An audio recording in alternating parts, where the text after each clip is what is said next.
طالب دبلوم تجاري السنه دي ان شاء الله مع بعض، يعني القسم الاول محاسبه ماليه والقسم الثاني هيبقى المحاسبه الضريبيه ان شاء الله. اوكي. طيب طبعا مبدئيا بسم الله والصلاه والسلام على رسول الله. انا بهني الطلبه والطالبات دبلوم الثانوي التجاري، وبتمنى ان شاء الله ان احنا نكون عند حسن الظن. بدايه احنا مادتنا المحاسبه الماليه الضريبيه. اول موضوع باذن الله هو المحاسبه في شركات الاموال. محاسبه شركات الاموال بدايه لازم نعرف ايه هي انواع شركات الاموال. شركات الاموال عندنا 3 انواع، في الشركات المساهمه، وفي شركات التوصيه بالاسهم، وفي شركات المسؤوليه المحدوده. هم عليهم أي نوع بقى ولا عليهم 3؟ لا ان شاء الله دراستنا بتتركز على الشركات المساهمه. اوكي. طيب بدايه لو انا استاذه حبيبه حبيت اقول ايه شركات المساهمه؟ تعرفها يعني بدايه احنا الماده ماده عمليه.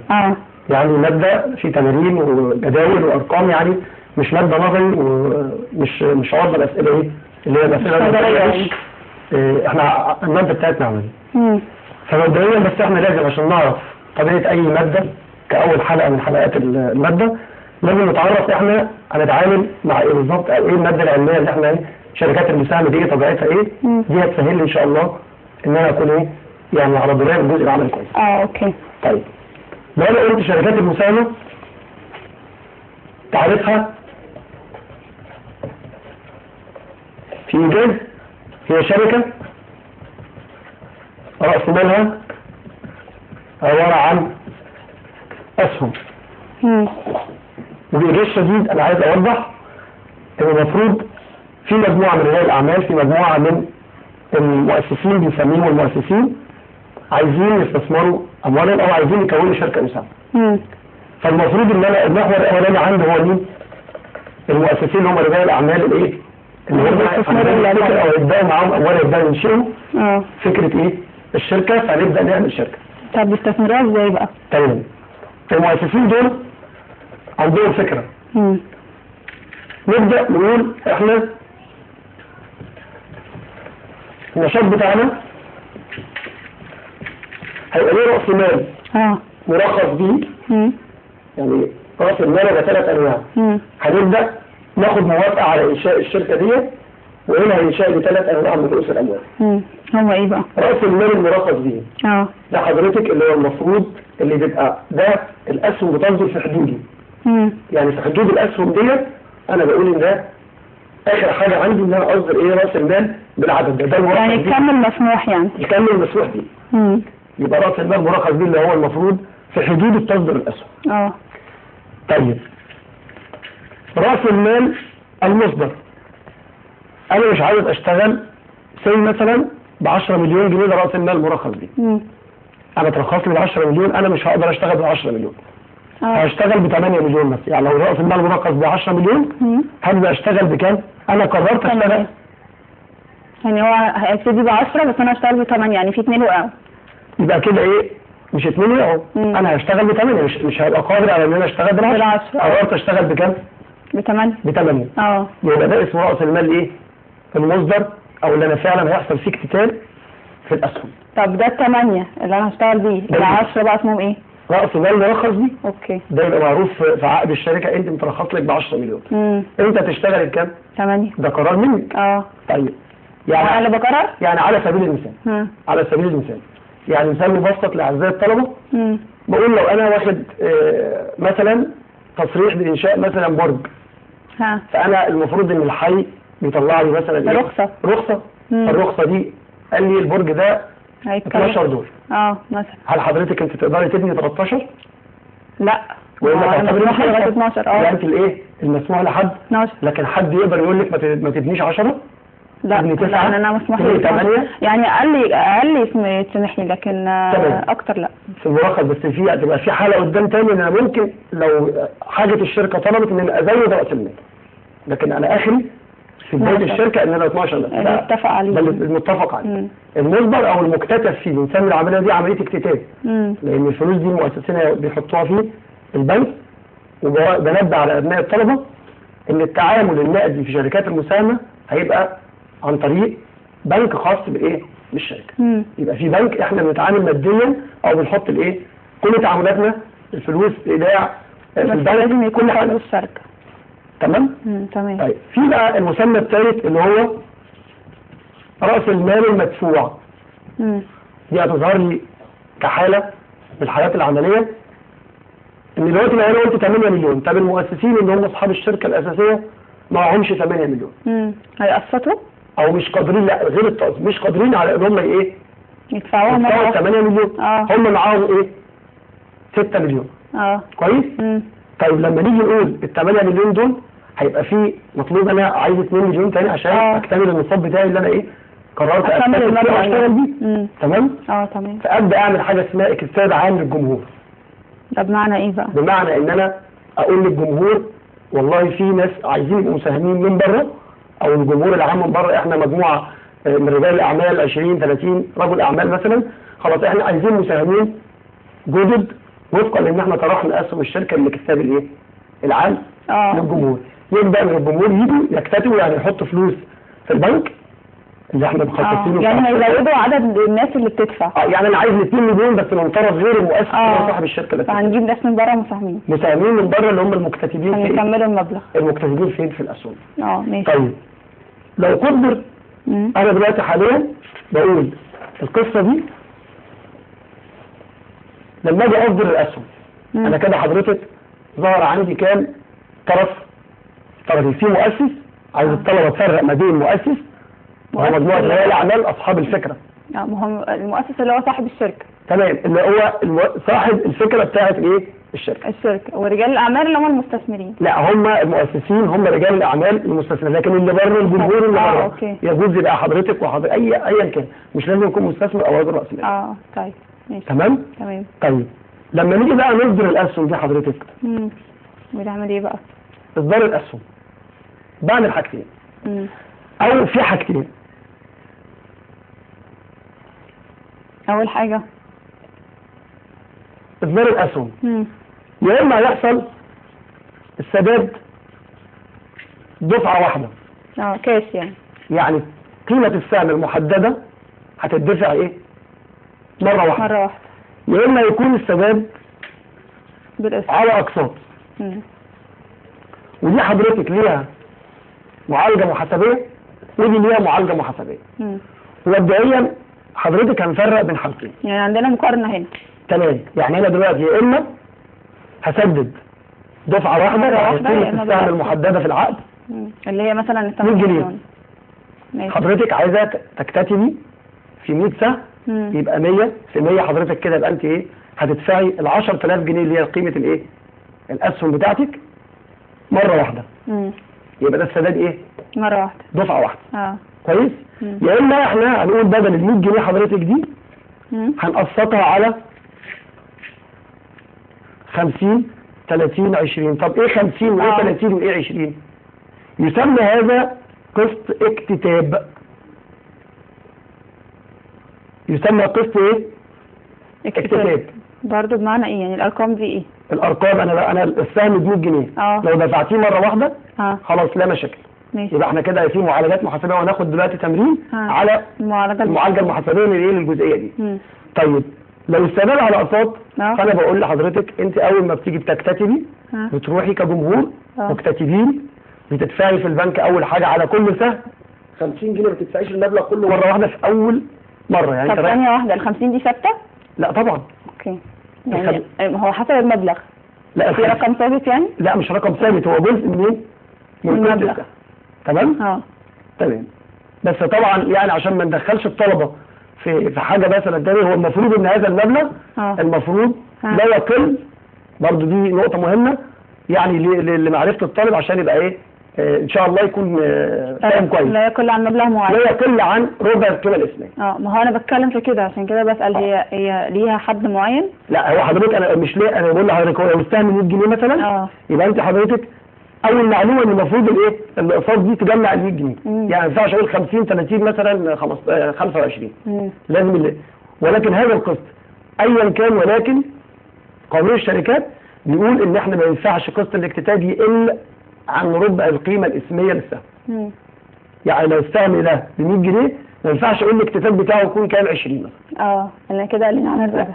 يبقى المينيمم بتاعه كام؟ الربع اللي هو ايه؟ لا يقل عن ربع 25. يبقى ده قسط الاكتتاب. يعني حضرتك بتروحي تقولي اتفضل ادي ايه قسط، كل ده ليه معالجات محاسبيه هنشوفها التمارين دلوقتي مع حضرتك. اوكي.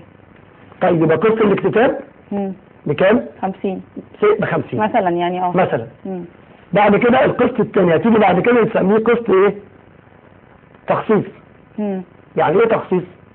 يعني انا حضرتك بعد ما بدفع قسط الاكتتاب بنقول، وعايز اقول بمنتهى البساطه، ان حضرتك ان انا اروح اكتتب فانا بعمل عمليه عرض، انا بعرض اموالي. اما التخصيص فهو القبول. يعني بقول ايه؟ ان انا اعرض فلوسي، فانا كده ايه؟ لان انا مش شرط كل اللي يكتتب، وده هيجي بعد كده ان شاء الله في حلقات جايه، ان في قسط الاكتتاب مش لازم كل اللي يروح يكتتب في الاسهم دي تخصص له. لان هنيجي بعدين قدام شويه هنقول ان في زياده في الاسهم. يعني ممكن ابقى الشركه طالبه 2 مليون جنيه اللي هم مثلا 8 عشان يكملوا ال 2 مليون جنيه من بره من الجمهور. طب انا دلوقتي اللي راحوا اكتتبوا في مده حضرتك للاكتتابات. المده بتاع الاكتتابات ديت احنا بنجمع اكتتاباتنا ممكن نلاقي يتجمع عندنا 3 مليون. فدي حاله برضو ايه ان شاء الله سترد فيما بعد. اوكي. بنيجي التخصيص. بعد كده في قسط اول، قسط ايا كان عدد الاقساط، فبنقول مثلا قسط اول وايه واخير. طيب هي دي انواع الاقساط؟ يعني انا لما اجي ادفع بدفع بالترتيب كده ولا بدفع بنوع منهم؟ لا حضرتك دلوقتي انا عندي هنا اهو قسط الاكتتاب. ده لابد ان هو يدفع الاول. ماشي. ده لابد ان هو يدفع الايه؟ اوكي. الاول دفعناه بقى وانا في حدود هذا القسط بصدر لك الاسهم بقيمه الجزء اللي انت ايه دفعتيه. لكن بقيه الاقساط بيقال بعد كده طلب وتحصيل. يعني الشركه تيجي ايه القيمه الاول مثلا يطلب منك القسط، حضرتك تيجي تسددي. يبقى ده الاقساط اللي هي ايه التخصيص والاول والاخير.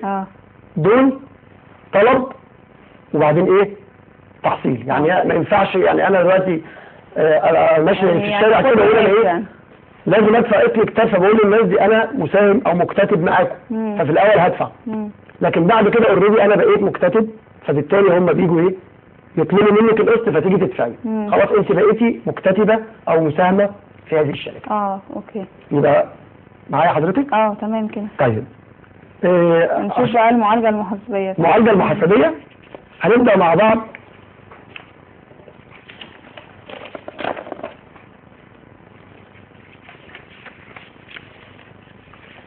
ده حضرتك دي مسألة صح؟ ده تمرين. حضرتك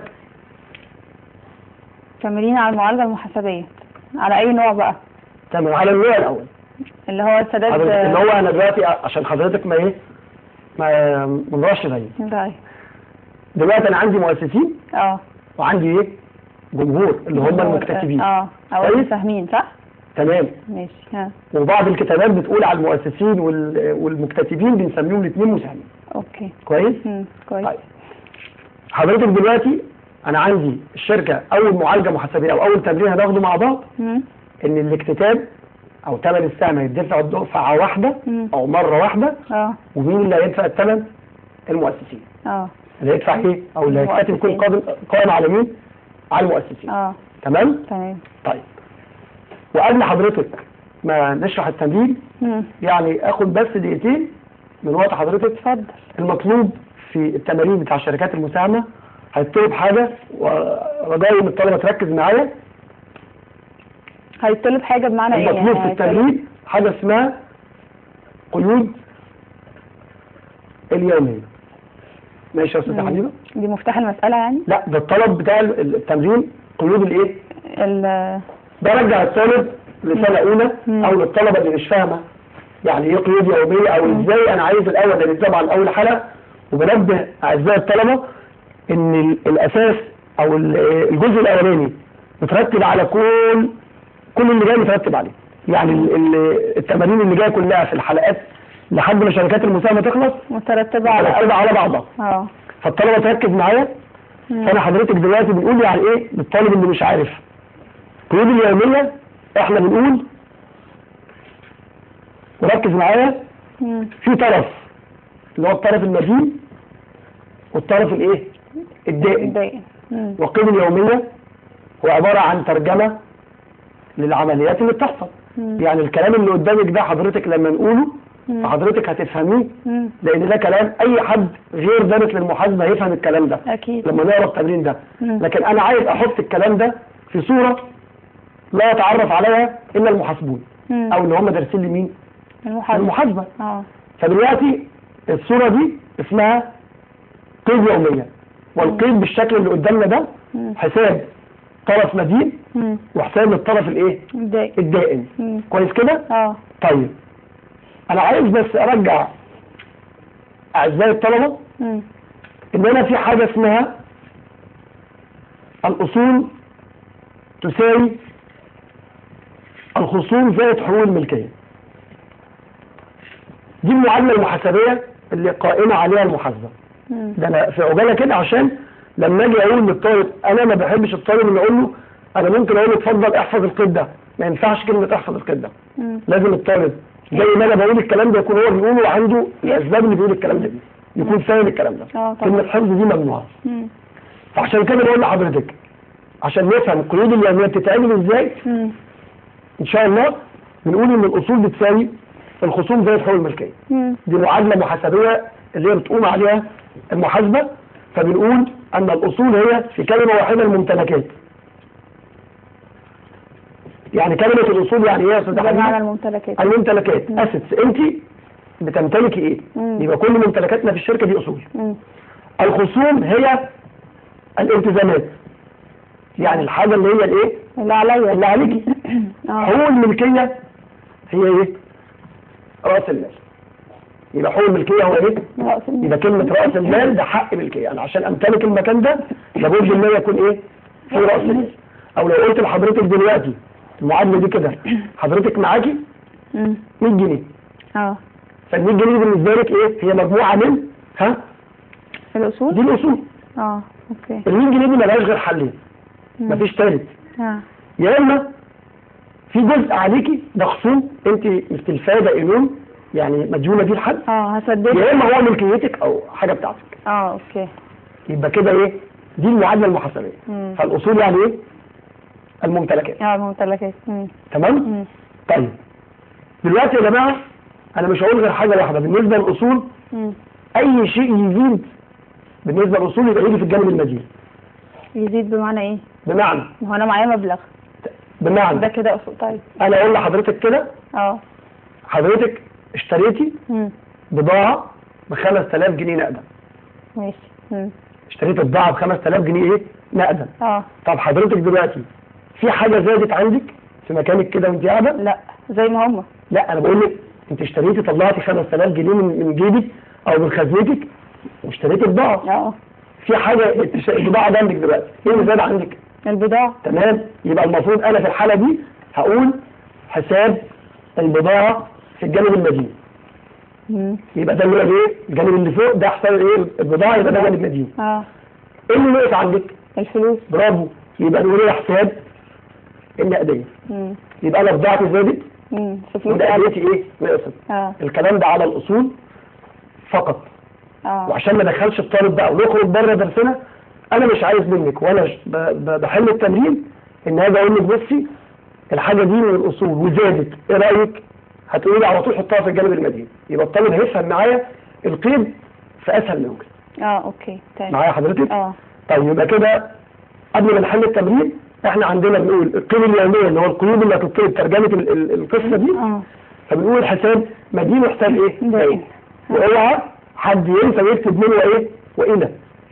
من حساب والى حساب دي مش بتفرق؟ كان في قبل كده في بعض الكتابات بتقول من حساب كذا الى حساب كذا، يعني نكتب كلمه من الى. اوكي. فدي طبعا الى. حاليا احنا بنقول حساب كذا مدين وحساب كذا ايه؟ دائم. يبقى اللي بيزيد يجي في الجانب المدين. واللي بينقص في الجانب الايه؟ الدائم وده على الاصول.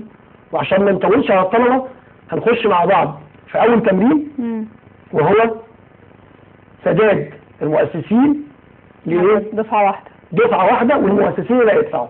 نشوف مع بعض. نشوف. طيب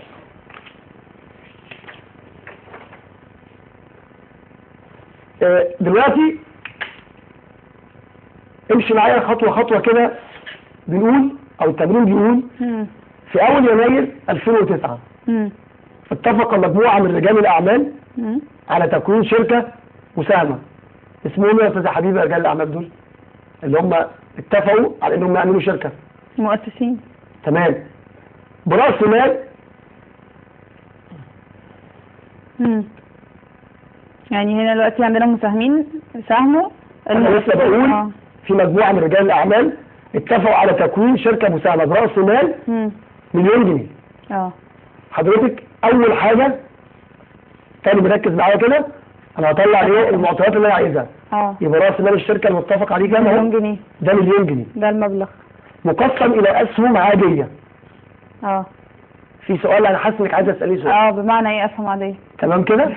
طيب لان في انواع للاسهم، بس دي طبعا جزء نظري فاحنا ما حبيناش نقحم الطالب في الايه؟ يعني دخلنا في القهوه على طول، بس سريعا كده بنقول ان الاسهم دي ليها انواع. منها العاديه وعده تصنيفات. منها تصنيف من حيث الحقوق اللي بيديها لك القانون، سواء حامل السهم العادي او حامل السهم الممتاز. يعني مثلا في سهم عادي وسهم ممتاز. اصحاب الاسهم الممتازه ليها حقوق افضل من مين؟ او ان هم حق في الارباح يتميز عن مين؟ عن الاسهم العاديه. ممكن يكون مثلا في توزيع الارباح قبل الاسهم العاديه. يعني لو الشركه في مبلغ ربح المفروض الاسهم الممتازه هتاخد ربح والاسهم العاديه لا، ندي الاسهم الممتازه الاول وبعدين نبقى نشوف اصحابها. يعني ليها حق الاولويه. ممكن نقسم الاسهم برضو الى اسهم اسميه واسهم لحاملها. اسميه يعني السهم اللي انتوا واخداه يكون مكتوب عليه اسمي، ما ينفعش حد يتعامل بيه يعني. لكن لحامله يعني نقول السهم ده ايه؟ ده لحامل السهم. ممكن نقسمها لاسهم نقديه واسهم عينيه على حسب الايه؟ انت دافعه الوفاء بالايه؟ بالاسهم دي كانت ازاي؟ حضرتك مقدمه الاسهم دي دافعه فلوس ولا مقدمه اصول عينيه اللي هي مش حاجه نقديه، مقدمه اراضي، مقدمه مش فلوس يعني حاجه مجمده. تمام؟ اللي هي غير نقدي. ايوه مش فلوس يعني. يبقى راس مال مليون جنيه مقسم الاسهم ايه عاديه، القيمه الاسميه للسهم 100 جنيه. طيب معايا انا دلوقتي عملت حطيت خط كده تحت كلمه مليون جنيه. نقدر نطلعها في المعطيات ايه يا استاذ حبيبي؟ يعني قلت لك دلوقتي راس المال مليون جنيه. تمام. القيمه الاسميه للسهم بكام؟ 100 جنيه. 100 جنيه. يبقى دي المعلومه الايه؟ الثانيه. وقد اكتتب. ايوه. اعتقد دلوقتي اللفظ ده مش غريب. لا. اكتتب يعني راحت للبنك هتقول له ايه؟ اتفضل احنا فلوس اللي احنا هنشتغل بيها اهي. كويس؟ اكتتب المؤسسون. ايوه. وتم دفع القيمه بالايه؟ بالكامل. يبقى هنقف كده. طيب يعني دفعه واحده. تمام؟ وصدر قرار تكوين الشركه في اول مارس 2009. سريعا كده احنا اتفقنا ان هي كانت اول يناير. اتفقنا اول يناير. طب تكوين الشركه في اول مارس 2009 لما باجي اثبت الكلام ده في الدفاتر تاريخ القيد او العمليه دي هيكون اول مارس 2009. ماليش دعوه بتاريخ الاتفاق لان في خانه في الجدول اللي هتشوفيه دلوقتي حضرتك هيبقى في خانه للايه؟ اثبات الكلام ده بالارقام بتواريخ العمليات دي في الجدول. تاريخ العمليه اللي هو يعني الميعاد المحدد لبدايه العمليه. كمان التاريخ ده مش تاريخ الاتفاق بين رجال الاعمال. لا لحد ما يقولوا ايه؟ هم اتفقوا اول يناير خلاص. صدر قرار تكوين الشركه في اول مارس. يبقى اول مارس هو ده التاريخ اللي احنا هنشتغل فيه. طيب كده حضرتك قبل ما نشيل الورقه دي انا عايز اعزائي الطلبه الورقه دي كام رقم؟ مليون انت شاطره على فكره. يبقى عايز مليون جنيه اللي هو راس المال. وعاوز 100 جنيه اللي هي قيمه الايه؟ السهم. طيب كده هو طالب هنا في التمرين ايه المطلوب؟ المطلوب قيود اليوميه. يعني ايه قيود اليوميه؟ يعني عايز حضرتك يعني اما حق الدائني اما حق المدين. تمام. يعني اثبت مدين ويبين بشكل محاسبي. احنا قلنا لا يتعرف عليه الا ايه؟ المحاسبون. صح؟ يبقى كده هبدا الاول اطلع بياناتي. طيب يبقى انا التمرين يا اعزائي كالتالي. هنا راس المال هنكتب الاول حق الدائن. راس المال كام حضرتك قلنا؟ مليون جنيه. يبقى رأس المال رأس المال عندنا مليون جنيه. مليون جنيه. كويس كده؟ كويس. جميل. طيب القيمة القيمة الاسمية للسهم 100 جنيه. جميل. طب أنا سؤال صغير. اتفضل. حضرتك دلوقتي معاكي مليون جنيه فئة 100 جنيه، يعني مفيش عشرينات، مفيش خمسينات، كلها ميات. يبقى معاكي كام ورقة؟ 100. لا مش 100. ها؟ الحساب مش لعبتي على فكرة. يبقى طب ما احنا مش بقول لك احسبيها بايلك كده، لا احنا بنقول في قاعدة. قاعدة عشان انت غالبا الحساب مش لعبتك. انا دلوقتي عايز اعرف عدد الايه؟ الاسهم اللي معايا اللي هم ب 100. جميل قوي. يبقى حضرتك تقسمي المليون جنيه على 100. يبقى نقسم رأس المال على القيمة الاسمية لمين؟ للسهم. يبقى حضرتك معاكي كده مليون على 100. مليون على 100 في 10,000 سهم. يبقى احتفظي بالارقام دي عشان ايه؟ انا بنسى شويه. طيب. يبقى دلوقتي الشركه هتقوم على 10,000 سهم. جت منين؟ جت من ان احنا بنقسم راس المال اللي هو معطى في التمرين مليون جنيه على 100 القيمه الاسميه للسهم. طب ما هو مش ممكن اقول لك راس المال مليون مقسم الى اسهم عباره عن 10,000 سهم؟ ممكن. يعني كده معايا راس المال ده ثابت. يعني اقول لك راس المال موجود كذا. لو اديتك القيمه الاسميه للسهم ازاي تجيب عدد الاسهم؟ هتقسم المليون على كام؟ على 100. طب لو قلت لك راس المال مليون بعدد 10,000 سهم هنقسم برضه ال 10 مليون على كام؟ 10,000. طب الطالب ممكن يقول لي ايه؟ طب انا ما بحبش الشغل الحفظ. طب ايه رايك نعمل شكل ظريف كده؟ طب هو ايه الحفظ في الموضوع؟ لا ان انا يعني ما هو الطالب في ناس تقول مثلا ايه؟ عدد الاسهم المصدره تساوي رأس المال على القيمة الاسمية للسهم. لا، القيمة الاسمية للسهم تساوي رأس المال على عدد الأسهم المصدرة. يعني ايه؟ هنجيب فوق وتحت يعني. نعمل شكل ظريف. ولو يا ريت لو يعني حسيت ان هو فاهمك تطمنيني يعني. طيب حاضر. احنا ممكن نعمل اعزائي الطلبة مثلث. ده الطالب ده عشان خاطر ايه؟ اللي هو عايز يعني ينجز يعني. هنقول دلوقتي ده حضرتك بنسميه رأس المثلث مش كده؟ احنا قلنا كلمة ايه؟ رأس الايه؟ طب ما تخليها رأس المال. يعني هنحط رأس المال في رأس المثلث. يبقى رأس المال فين؟ فوق في رأس المثلث. وبعدين نقسم كده. حطيت هنا مثلا القيمة الاسمية وهنا عدد الايه؟ الأسهم. اللي انت عايزاه من دول ايه الكلام ده رياضيا عادي اهو. يعني لو انا عايز عدد الاسهم هخبي كده عدد الاسهم يبقى تتقري ايه؟ رأس المال على القيمة الايه؟ الاسمية. طب لو حضرتك انا عايز القيمة الايه؟ الاسمية. رأس المال على عدد الايه؟ عدد الاسهم. طمنيني وصلت لك؟ سهلة قوي. طب الحمد لله. كده احنا خرجنا من التمرين خلاص بقى نبدأ بقى في القيود اليومية.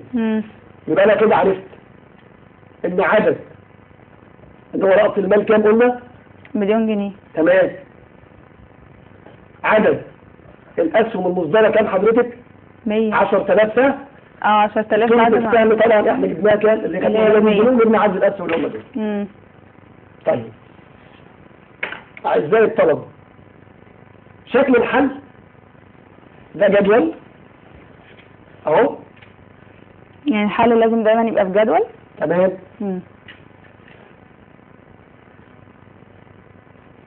ده الجدول اهو.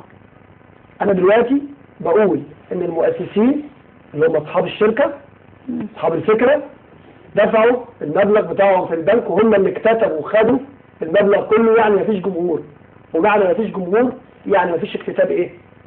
من بره يعني. يعني مفيش اكتتاب او ما طرحتش الاسهم بتاعتي. مش محتاج حد من الجمهور يشارك معايا. رجال الاعمال يقدروا ان هم يكملوا راس المال بتاعهم من المؤسسين نفسهم اللي هم رجال الاعمال.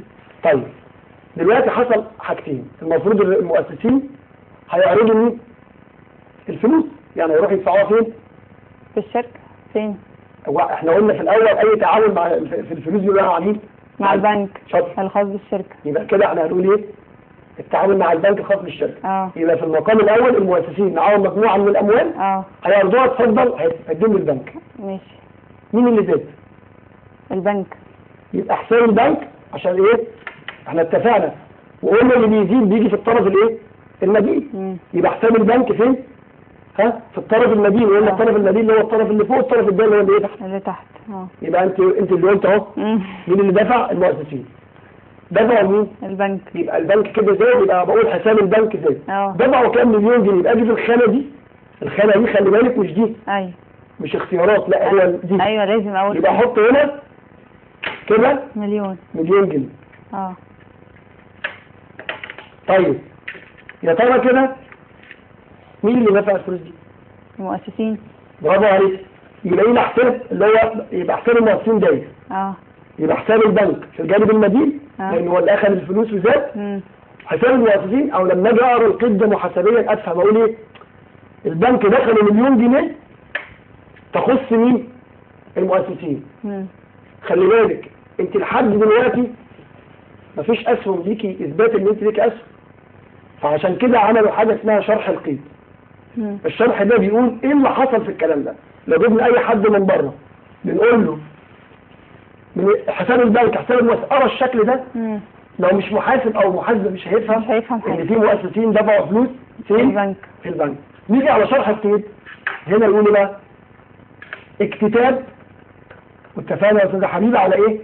اكتتاب يعني الناس دي راحه تكتتب هتدفع. يبقى اكتتاب المؤسسين في كام سهم؟ العدد اللي احنا طلعناه 10,000. جميل. 10,000 سهم. قيمه اسميه. السهم بكام؟ ب100. ب100. يبقى 10,000 في 100 مليون جنيه. وناخد خط كده. الخانه دي يا اعزائي الطلبه بنقول ان دي خانه التاريخ اللي هي اول يناير اول يناير ولا احنا لما نرجع للتاريخ كان في اول مارس. كان في اول مارس. ماشي. اتفقنا فين؟ اتفقنا في اول يناير. ولكن احنا القرار بتاع الشركه صدر امتى؟ اول مارس. يبقى اقول له هنا تقول لي اول مارس يعني 1/3 مش مارس على شهر 3 مش كده؟ كويس. يبقى 1/3/2009. طيب دلوقتي حضرتك البنك حساب البنك مدين وحساب المؤسسين ده كده المؤسسين ليهم في البنك مليون جنيه. هو عاوز ايه؟ ايه المطلوب؟ عايز بقى ايه؟ اثبات ان هو كده خلاص بقى عايز الاسهم بتاعته. يبقى المفروض انا كده عرفت البنك هيصدر لي يديني ايه؟ الاسهم بتاعتي بقيمه المليون جنيه. يبقى القيد اللي بعده حساب المؤسسين لحساب رأس مال الاسهم العاديه. يعني ايه؟ يعني كده حضرتك المؤسس كان مديني بمليون جنيه. كده انا هقول له لا انت كده مالكش حاجه عندي ليه؟ اتفضل المليون جنيه تحول لك لايه؟ لاسهم. يبقى القيد الاولاني اسمه اكتتاب يعني انا دفعت. القيد الثاني اسمه قيد اصدار يعني البنك راح اصدر له خلاص كده انت معاكي صكوك او اللي هو السهم ده صك كده عليه القيمه الاسميه بتاعته انت معاكي مشاركه ب 10,000 سهم معاكي كده. اثبات لان انا دفعت المبلغ. اثبات انت دفعتي وكده بقى ليكي راس مال. يبقى اعزائي الطلبه نركز مع بعض.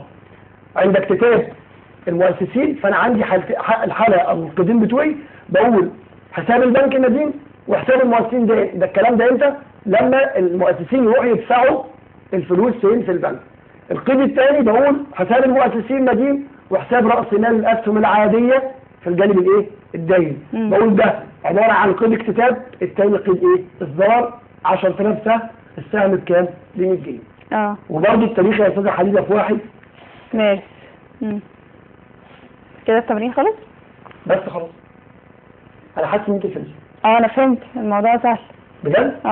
طيب احنا ترجمنا المسألة بس. ترجمت المسألة بس الطالب طبعا مش هقول الطالب يحفظ بقى القيود، لا انا بقول الطالب هيفهم معايا. انا بفهمك عند الاكتتاب فبتقول حساب البنك مدين وحساب المؤسسين داين ده قيد الاكتتاب. قيد الاصدار ان انت يبقى خلاص بقى معاك اسهم ملكك هتقول حساب المؤسسين مدين وحساب راس مال الاسهم العاديه ايه؟ داين. دول القيدين اللي المفروض تكون فاهمهم واللي المفروض مش هتقول تكون حافظهم. لا احنا فهمناهم فاهمهم وهنرجع نتناقش فيهم تاني يا استاذ عماد بس بعد الفاصل. اعزائي الطلبه والطالبات لسه مكملين معاكم مع ماده المحاسبه الماليه والضريبيه. نروح لفاصل ونرجع نكمل حلقتنا.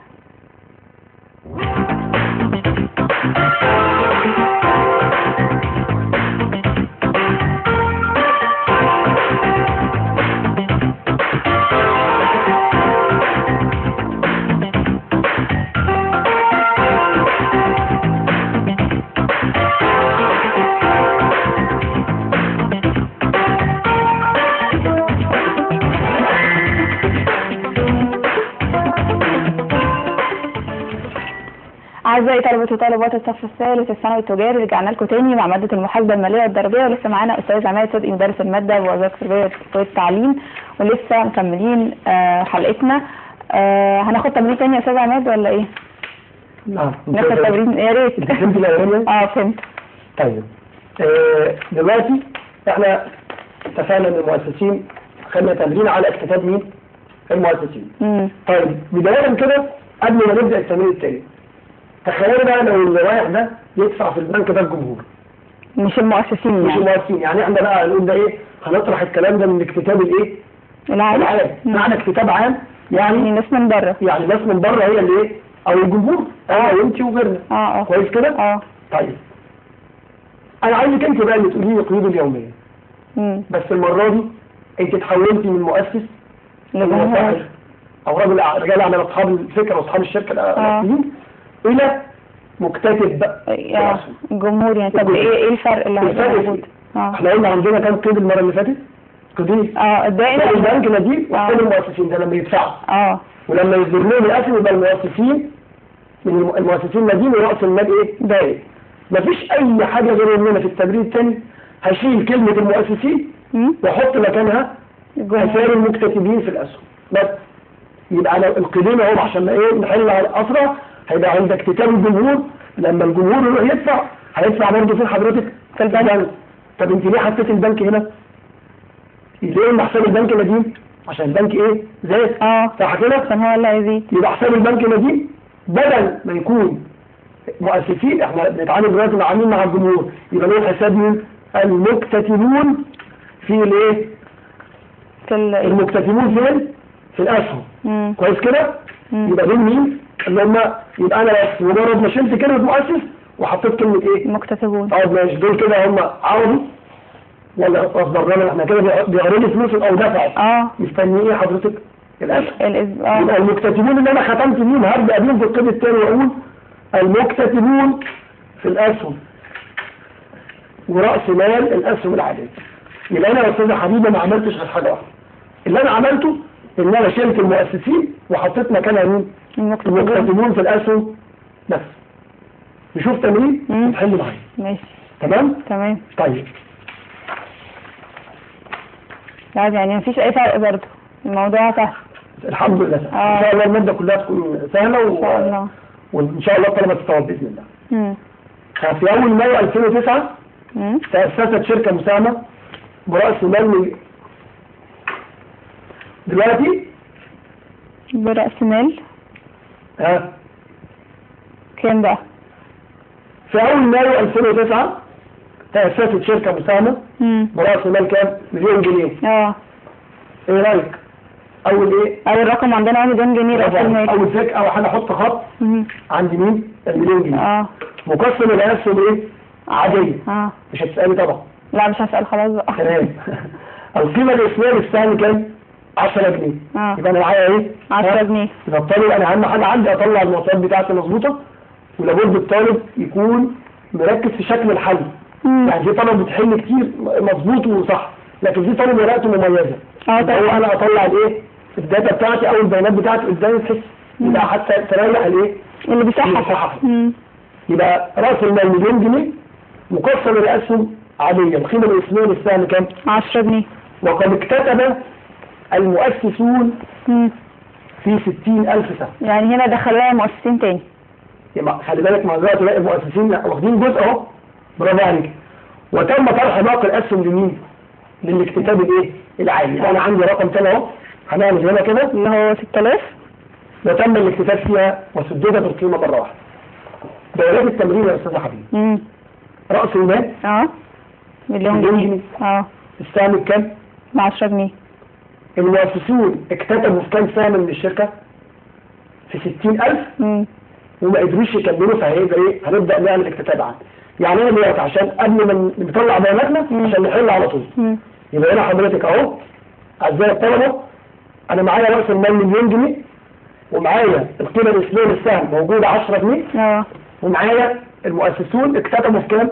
في 60,000 سهم. انا عايز اطلع الثلاث ارقام دول ومش عايز حاجه تاني. طيب يبقى كده اول معلومه هنكتبها راس المال عباره عن كام راس المال مجمل؟ مليون جنيه. مليون جنيه. يبقى كده مليون جنيه. كويس؟ القيمة الاسمية للسهم. انا دلوقتي قلت لك السهم. دلوقتي السهم ب10. السهم ب10 جنيه. كويس كده؟ السهم ب10 جنيه، تمام؟ وراس المال مش هنعمل الحسبة اللي عملناها في المسألة اللي فاتت؟ راس المال كام حضرتك؟ مليون جنيه. مليون جنيه. القيمة الاسمية للسهم كام؟ 10 جنيه. هزعل منك لو ما قلتيش بقى. هنعمل مليون على 10. برافو عليك. يبقى عدد الايه؟ الاسهم بمليون جنيه على 10. طيب يبقى كده حضرتك كام؟ دول 10000 سهم. يعني الشركة يا استاذة حبيبة هتبقى قائمة ب 10000. هتبقى الشركة قائمة على كده على 10000 سهم. الشركة قائمة على 10000 ايه؟ 10000 سهم. كويس كده؟ طيب قال لي هنا اكتسب المؤسسون في 60000 ايه؟ دي كده حضرتك 100000 سهم. يبقى 10000 او مليون على 10 هتدي كام؟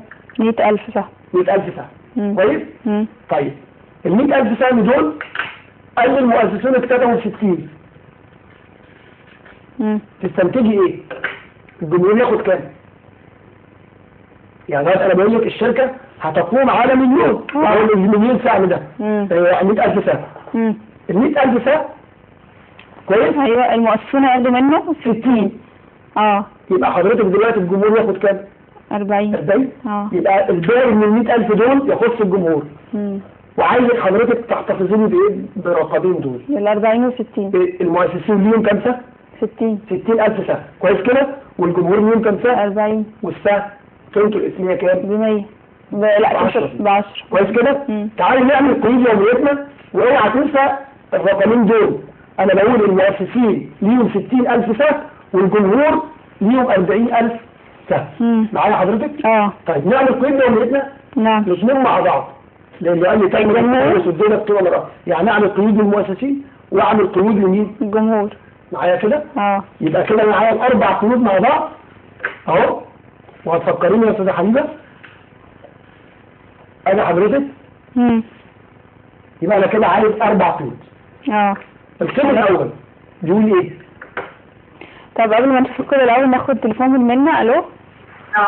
الو يا منى. ايوه ازيك يا منى؟ منى ممكن توطي التلفزيون؟ الو يا منى ممكن توطي التلفزيون؟ انت مش سامعانا خالص. وعليكم السلام. ازيك؟ الو. ايوه كده سامع حضرتك؟ انا سامعاكي. انت مش سامعاني وطي التلفزيون. ايوه يا مستر. ازي حضرتك؟ استاذ عماد معاكي. ايوه يا مستر عماد. ازي حضرتك؟ ازيك يا منى عامله ايه؟ الحمد لله كويس. ازي حضرتك؟ الحمد لله بخير. ينفع احل مع حضرتك كامل المسألة؟ ماشي اوكي. ده معنى ذلك انك فهمتي؟ نعم؟ معنى ذلك ان انت فهمتي؟ ايوه انا فاهم من حضرتك. طيب الحمد لله. وفهمت من حضرتك على فكرة المثلث اللي انت عملته ده بسط لي الامور جدا. ربنا يخليك يا منى. وكده حضرتك تحفة جدا على فكرة. الله يخليك. ربنا يخليك يا منى. طيب اكمل المسألة مع حضرتك؟ اتفضلي يا منى. طيب كنت عايز كام؟ احنا قلنا المؤسسين اكتسبوا في كام؟ ب 60000. 60000 سهم. كويس؟ هو كان 100000 يبقى كده بقى 40000 سهم. كويس. انا عايز اعمل القيود بتوع للاسف منى واضح ان عندها مشكله في التليفون. حاولي تكلمينا تاني يا منى عشان تحلي المساله معانا. واضح ان منى طالبه شاطره جدا. الحمد لله. طيب نكملها احنا بقى يا استاذ عماد. اتفضل. اكتسب المؤسسون في 60000 سهم. يبقى انا هقول حساب البنك والمكتتبون. المؤسسين احنا لسه عملنا اصحاب الشركه اللي هم التدين بتوع الايه؟ ال 60000. يبقى حساب البنك القديم وحساب المؤسسين ايه؟ انا بشتغل دلوقتي جزء. بشوف الاول قيود اليوميه الخاصه بالمؤسسين وبعدين اشوف قيود اليوميه الخاصه بمين؟ بالجمهور اللي هم المكتتبين. طيب نيجي في شرح القيد. دلوقتي هنقول اكتتاب المؤسسين في كام يا استاذه حبيبه؟ 60000 سهم. السهم بكام القيمه الاسميه؟ ب 10. يبقى في الخانه دي كده هنكتب رأس نحط 600000 وفي الخانه دي نحط 600000 اللي هم 60000 في كام؟ في 10. طب كده المؤسسين بيطالبوك يقول لك انا دلوقتي دفعت ايه؟ عايز اثبات. عايز ايه؟ اصدار راس مال هي بقى اثبتي فين؟ حضرتك ان انت بقول للطالب عايز يفهم اسرع، انت قلت بنك المؤسسين، اخر حاجه نطقتها ايه؟ المؤسسين. تبدا تقول ادي حساب المؤسسين كده هم بقى ليهم راس مال الاسهم العاديه اللي هم كام بقى؟ خلي بالك انا اقول ده اكتتاب. الشرح بتاع القيمه الثاني اقول اصدار 60,000 سهم، السهم بكام؟ ب10. كده انا ايه؟ الناس دي اكتتبوا والناس دي ايه؟ وبعد كده اصدرنا ايه؟ 60,000. طيب تعالوا بقى دلوقتي كده احنا خلصنا الجزء 60,000 اللي يخصوا الايه؟ المؤسسين. طب ما تيجي نشوف بقى ال 40,000 بتوع الجمهور. طيب منى رجعت لنا تاني على التليفون يا استاذ عماد. الو. ايوه منى. ايوه معلش الكلام اتفصل. لا اتفضلي كملي المسألة مع استاذ عماد. اتفضلي يا منى. طيب بعد كده نقول من حساب البنك. تمام احنا كده شغالين يا منى من حساب البنك الى المكتتبين في الاسهم. برافو عليك. المكتتبين فين؟ وهنكتب شرح الاكتتاب. تمام. هتبقى 40,000 سهم ب 10 جنيه.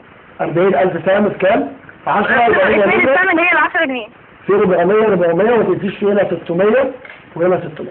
ماشي. ايوه وبعد كده هنضرب الاثنين في بعض وهنحط الرقم فوق. تمام يا منى. بعد كده قيد الاصدار. بعد كده هنقول بقى الاصدار من المكتتبين في الاسهم. تمام. الى راس المال. الى راس المال. راس المال 400,000 سهم. الاسهم اللي هي منى؟ الاسهم المصدره. الى راس المال الاسهم العاديه كام يا منى؟ 400,000 سهم. 40,000 سهم في 10 هي مبلغ 400. 40,000 سهم في 10 جنيه. تمام. بس. ماشي يا منى. شكرا يا منى. ماشي العفو. شكرا يا منى. انت حضرتك. ربنا يخليك. مش انا بس اللي فهمت. طيب كده احنا خلصنا الاكتتاب ايه؟ اكتتاب من المؤسسين دفعة واحدة ومن الجمهور دفعة واحدة. عايز تسألني سؤال شكل كده؟ مفيش. مش هنحل بالنوع التاني؟ تمام. يعني احنا دلوقتي ان ايه؟ هنقول هل يا ترى ان ما ينفعش غير ان احنا نكتتب او سداد قيمة السهم ده؟ ايه النوع الثاني من الاصدار؟ بنقول دلوقتي وخلي بالك بقى معايا اللي هو اصدار الاسهم والسداد على الاقساط. اصدار الاسهم والسداد على ايه؟ على الاقساط. يعني انا دلوقتي الحالة الثانية اهو اصدار الاسهم وسداد قيمة السهم على اقساط. في البداية يا استاذة حبيبة احنا قلنا لما نيجي نقول الاقساط، فانا طالما تركز معايا ان الاقساط دي هي عبارة عن قسط اكتتاب وتخصيص وقسط تخصيص، وبعدين اول تاني بنقول اول واخير اللي هو ايه؟ اي اقساط بعد كده. وبفهم حضرتك بقول قسط الاكتتاب ده هو عبارة عن انا راجل بروح ادفع، بدل ما بدفع المبلغ كاش بقول بدفع قسط. يبقى لازم البداية ان انا ادفع.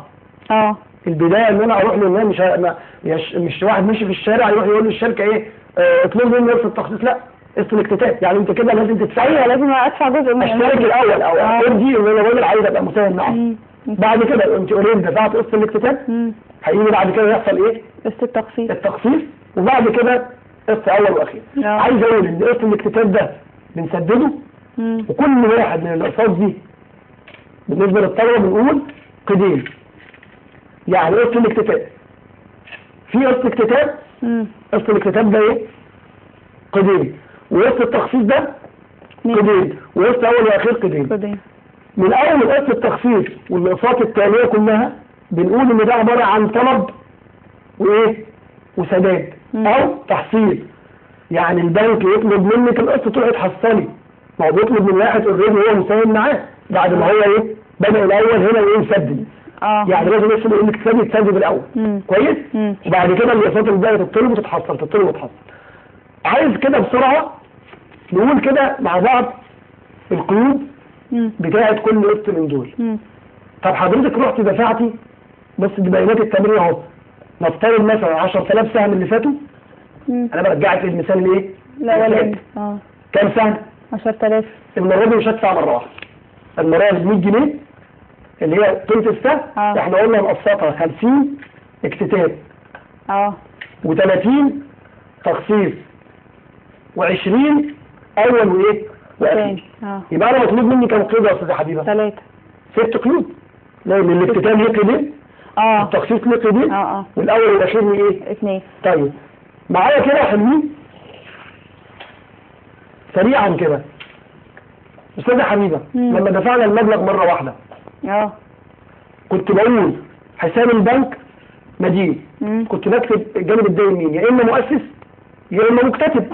معايا كده؟ فانا هقول لا المره دي انت مش دافعه، انت المؤسس مش دافع مبلغه كامل او المكتتب مش دافع المبلغ مره واحده، ده دافع عباره عن ايه؟ قسط اكتتاب. يبقى الطلبه هنشيل كلمه المؤسسين والمكتتبين نكتب مكانها كلمه ايه؟ قسط اكتتاب. ده كده يبقى مكان كلمه المؤسس في دفعه واحده بحط كلمه قسط ايه؟ اكتتاب. طب انت دلوقتي مش ليكي ايه الفرق؟ ما احنا المره اللي فاتت دفعه واحده والمره دي تقسيط. جميل قوي. ما انت لما هناك كنت بتقولي 10000 سهم تضربيهم في المية فبتزيد المليون.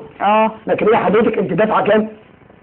دافعه 50 جنيه. يبقى تقولي 10000 سهم في 50 يبقى انت مالكيش عندي اللي هي اول دفعه. انت ليكي دلوقتي عندي 50 جنيه على كل سهم. هو ده اللي انا هثبت لك او اديك اصدر لك اسهم بقيمه الايه؟ القسط ده. معايا حضرتك؟ معايا. يبقى ال 10000 سهم في 50 هو ده الايه؟ يبقى 500000 ده ايه؟ من البنك ايه؟ لقسط الاكتتاب. يبقى انا مجرد ان انا شلت المؤسسين او المكتتبين وحطيت قيمه الايه؟ القسط. ده اول فرق ما بين الحالتين. طب لما اجي اطلع لك الاسهم هقول لك زي اللي فات اقول لك لا انت اخر حاجه ختمنا بيها ايه؟ قسط الاكتتاب. يبقى نقول ان قسط الاكتتاب على قدر هذا القسط حضرتك ليك راس مال. راس مال الاسهم. يبقى ده قيد الاصدار. يبقى قيود قسط الاكتتاب بنقول للبنك قسط الاكتتاب وقسط الاكتتاب مكان المؤسسين ده. طيب سريعا كده التخصيص والاول والاخير حضرتك قيد الطلب والتحصيل. اي قسط هيطلب من دول يا استاذه حبيبه هقول من القسط لراس المال. اي قسط يطلب من القسط الى ايه؟ راس المال. انا طلبت القسط اهو. يعني في تليفون استاذه حبيبه تعرف فيها قسط التخصيص. يبقى ده بقول لك من قسط التخصيص الى ايه؟ راس المال. يعني احنا كده ليكي راس مال عندنا بقيمه القسط ده، ادفعيه بقى. هتدفعيه فين؟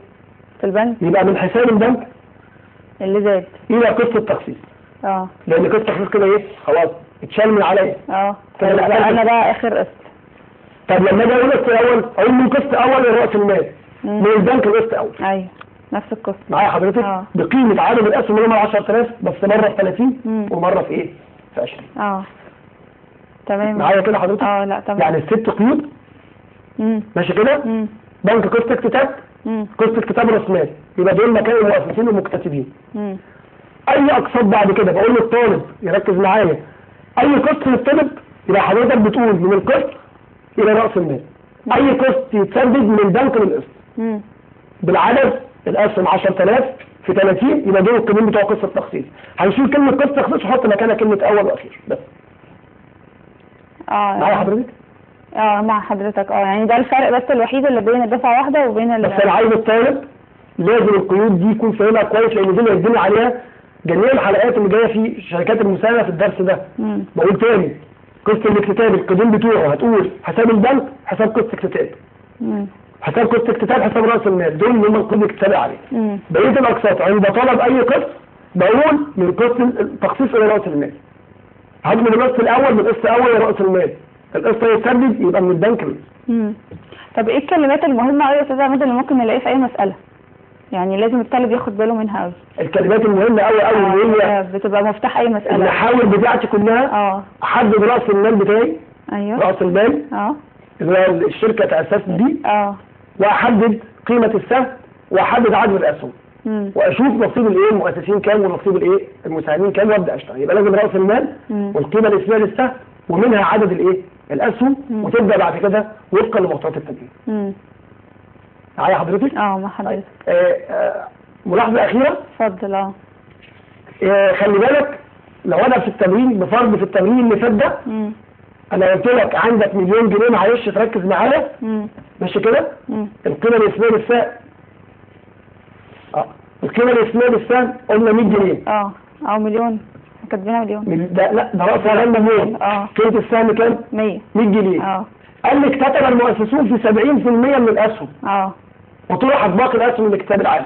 انا مش هتكلم في قيود، انا هتكلم بس كيفيه ان انا هتعامل ازاي مع الايه الداتا في النسبه. تمام. انت حضرتك كده اوريدي معاكي مليون جنيه، قسمتيه على 100 طلع معاكي كام؟ 10000 سهم. كويس كده؟ 10000 سهم. ال 10000 سهم دول منهم 70% مؤسسين. يبقى لما اجي عايز اعرف العدد اللي هشتغل على اساسه قيود اليوميه بتاع المؤسسين، يبقى 10000 في كام؟ في 70% او 70 على 100. طبعا دي على الاله كده هتديكي كام؟ يبقى كده 10000 في 70 على 100 7000 سهم. طب تفتكري بقيه النسبه كام يا استاذ حسن؟ يعني لما المؤسسين ياخدوا 70% الجمهور هيشيل كام في المية؟ بقيه ال 70 كام؟ بقيه ال 70 30 عشان 100% النسبه كلها، يبقى المساهمين هنا او الجمهور المكتتبين هياخدوا كام؟ 30%. 30% من ال 10000 سهم يعني هيتعاملوا على ال 30 دي بقيه المية مش بقيه ال 70. نعم؟ 30 دي بقيه المية مش بقيه ال 70. حضرتك دلوقتي 70 من ال 100. انا بقول 10000 سهم اللي انت حددتيهم في التمرين. اكتتب المؤسسون في 70% من الاسهم. يبقى انا كده خدت ال 10000 في 70 على 100 يبقى 7000 سهم. ايوه. وال 10000 في 30 على 100 اللي هو مكمل نسبه ال 70 دي. ايوه. يبقى انا عرفت عدد المؤسسين. انا قصدي كده. طيب تمام. احنا هناخد برضو تمارين كتير قوي يا استاذ عماد على الموضوع ده الحلقه الجايه ان شاء الله. بنشكرك على وجودك معانا النهارده على شرحك الجميل. تهيألي كل الطلبه حبوا الماده دي من شرح حضرتك. الحمد لله. بنشكرك يا استاذ عماد، وبنشكر كل الطلبه اللي كانوا بيشوفونا في حلقتنا النهارده، وبنفكر طلبه الصف الثالث الثانوي الصناعي نظام 3 سنوات. معانا الفقره الجايه ماده حساب الانشاءات. استنونا فاصل وراجعين.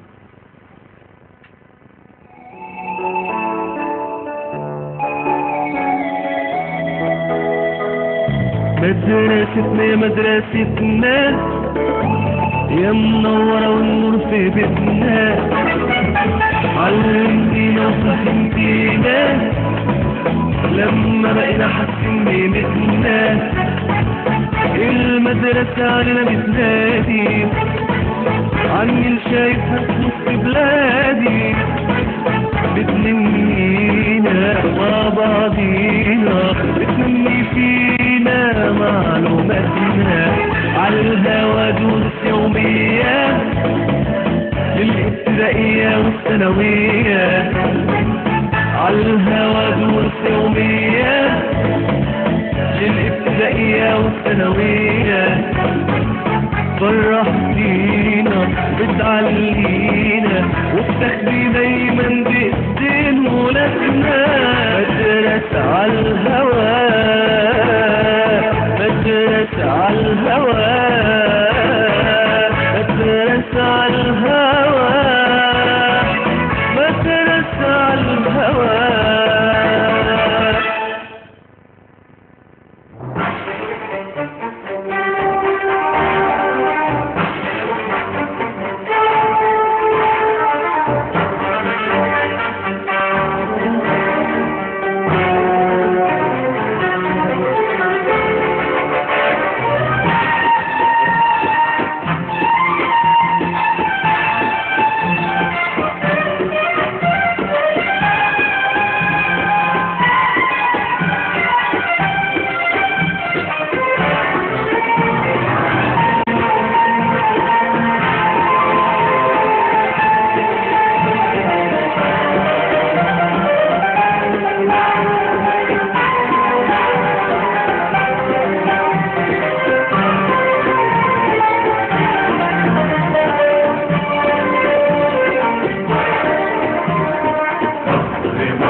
مستعدين لاستقبال تليفونات حضراتكم. تمام الحمد لله. انا عايزه اشكركم بس على البرنامج جدا، يعني انتوا عاملين مجهود معانا رائع صراحه، يعني اشكركم جدا واشكر المدرسين يعني على المجهود اللي بيعملوه معانا، مش في الماده دي بس لا في كل المواد، يعني ما شاء الله عليكم يعني. الو، ماذا يحدث لو خصخصة التعليم؟ استعداد كامل للرد على كل الاسئله والاستفسارات.